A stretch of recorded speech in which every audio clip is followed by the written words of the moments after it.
마태복음 12장 38절에서 50절입니다. 키워드는 표적을 구하는 세대, 주님께 배우라, 주님 마음을 배울 때입니다. 그때 서기관과 바리새인 중 몇 사람이 말하되 선생님이여 우리에게 표적 보여주시기를 원하나이다. 예수께서 대답하여 이르시되 악하고 음란한 세대가 표적을 구하나 선지자 요나의 표적밖에는 보일 표적이 없느니라. 요나가 밤낮 사흘 동안 큰 물고기 뱃속에 있었던 것 같이 인자도 밤낮 사흘 동안 땅속에 있으리라. 심판 때 니느웨 사람들이 일어나 이 세대 사람을 정죄하리니 이는 그들이 요나의 전도를 듣고 회개하였음이거니와 요나보다 더 큰 이가 여기 있으며 심판 때 남방 여왕이 일어나 이 세대 사람을 정죄하리니 이는 그가 솔로몬의 지혜로운 말을 들으려고 땅 끝에서 왔음이거니와 솔로몬보다 더 큰 이가 여기 있느니라. 더러운 귀신이 사람에게서 나갔을 때 물 없는 곳으로 다니며 쉬기를 구하되 쉴 곳을 얻지 못하고 이에 이르되 내가 나온 내 집으로 돌아가리라 하고 와 보니 그 집이 비고 청소되고 수리되었거늘 이에 가서 저보다 더 악한 귀신 7을 데리고 들어가서 거하니 그 사람의 나중 형편이 전보다 더욱 심하게 되느니라. 이 악한 세대가 또한 이렇게 되리라. 예수께서 무리에게 말씀하실 때 그의 어머니와 동생들이 예수께 말하려고 밖에 섰더니 한 사람이 예수께 여짜오되 보소서 당신의 어머니와 동생들이 당신께 말하려고 밖에 서 있나이다 하니 말하던 사람에게 대답하여 이르시되 누가 내 어머니이며 내 동생들이냐 하시고 손을 내밀어 제자들을 가리켜 이르시되 나의 어머니와 나의 동생들을 보라. 누구든지 하늘에 계신 내 아버지의 뜻대로 하는 자가 내 형제요 자매요 어머니이니라 하시더라. 아멘. 오늘 말씀은 이 약한 세대에 대한 말씀입니다. 그들의 특징은 표적을 구하는 것입니다. 서기관과 바리새인 중 몇 사람이 예수님께 말합니다. 선생님이여 우리에게 표적 보여주시기를 원하나이다. 주님은 그들을 악하고 음란한 세대라고 부르시며 답하시길 선지자 요나의 표적밖에는 보일 표적이 없느니라고 하셨습니다. 요나는 밤낮 3일 동안 큰 물고기 뱃속에 있었습니다. 그것처럼 주님도 3일 동안 땅속에 있을 것입니다. 주님의 죽으심과 부활을 예고하신 것입니다. 그것으로 충분하다는 것입니다. 장차 심판 때 니느웨 사람들이 일어나 악하고 음란한 이 세대를 정죄할 것이라고 했습니다. 니느웨 사람들이 누구입니까? 선지자 요나가 전한 말씀을 듣고 회개했던 사람들입니다. 그런데 지금 요나보다 더 크신 분인 예수님이 오셨습니다. 그런데도 말씀을 듣지 않고 회개하지 않습니다. 회개했던 니느웨 사람들이 그들에 대한 정죄가 될 것입니다. 또 심판 때 남방 여왕이 일어나 악하고 음란한 이 세대를 정죄할 것이라고 했습니다. 남방 여왕은 누구입니까? 솔로몬 때 지혜를 들으려고 왔다가 하나님을 찬양했던 사람입니다. 그런데 솔로몬보다 더 크신 예수님이 오셨습니다. 그런데도 말씀을 듣지 않습니다. 그들은 심판에 이르지 않을 수 없습니다. 예수님은 한 가지 이야기를 더 들려주십니다. 더러운 귀신이 사람에게서 나가서 다른 쉴 곳을 찾으나 그렇지 못했고 그냥 다시 원래 있던 사람에게로 돌아오게 됩니다.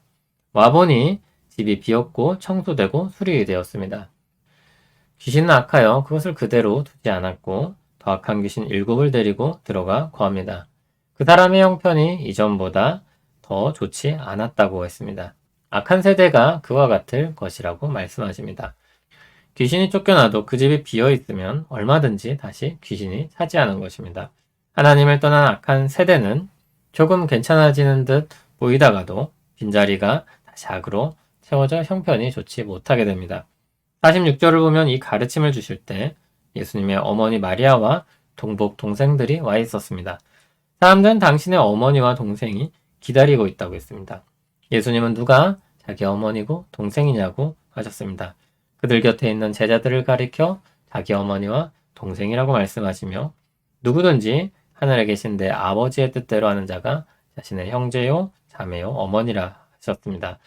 심판을 말씀하시는 맥락에서 성령을 통해 믿음으로 하나님 나라 백성 되는 사람들이 진정 주님의 가족임을 가르치신 것입니다. 누구든지 주님의 가족이 될 가능성이 있습니다.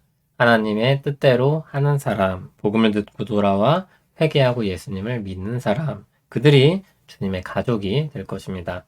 한편 악한 세대는 표적을 구합니다. 믿음을 위해 표적을 구하는 것이 아닙니다. 오히려 아니라고 말하기 위해, 궁지로 몰아 거부하기 위해 표적을 자꾸 요구합니다. 그러므로 그들은 악하고 음란한 세대입니다. 십자가와 부활로 충분한 표적이 주어졌지만 믿음으로 나아오지 않는 사람들입니다. 그들의 형편이 결코 좋지 못할 것입니다.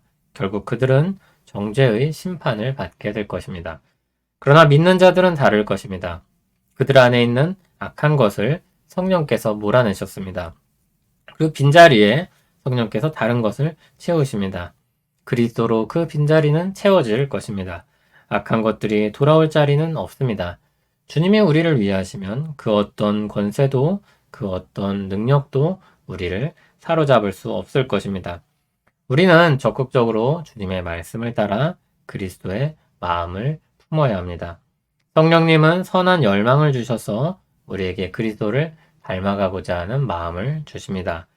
하나님의 본체이시지만 이 땅의 낮은 자리로 오신 겸손하시며 사랑이 많으신 주님의 마음을 갖게 하십니다. 그 마음을 품고 사는 삶에 참된 안식이 있습니다. 주님이 사람들을 부르시며 온유하고 겸손한 주님께 배우라고 하신 말씀이 떠오릅니다. 주님의 멍에를 메고 주님께 배우라고 말씀하셨습니다. 거기에 참된 안식이 있다고 하셨습니다.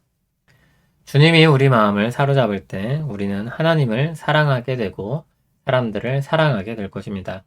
사랑은 모든 허다한 허물을 덮습니다. 많은 사람들을 품어주게 합니다.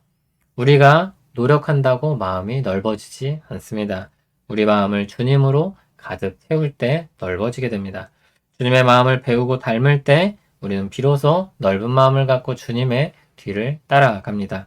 그 사랑의 길을 따라갑니다. 거기에 참된 안식이 있습니다. 그때 주님 나라의 안식을 누릴 수 있게 됩니다. 우리는 예수님 닮기를 사모하며 그리스도의 마음을 품고 살게 해달라고 기도해야 할 것입니다. 주님은 우리에게 그 영광을 줄 것입니다. 하나님 성품에 참여하는 영광을 얻게 하실 것입니다. 우리를 변화시키고 열매 맺게 하실 것입니다. 우리에게 시작하신 선한 일을 이루실 줄 믿습니다.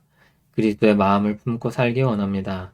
온유하고 겸손하신 주님의 마음을 담기 원합니다. 주님의 마음과 같이 하나님을 전적으로 사랑하며 사람들을 사랑하며 살게 하옵소서.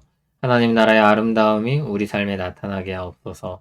하나님 나라 백성으로 살기 원하오니 은혜 주시옵소서. 예수님 이름으로 기도합니다. 아멘.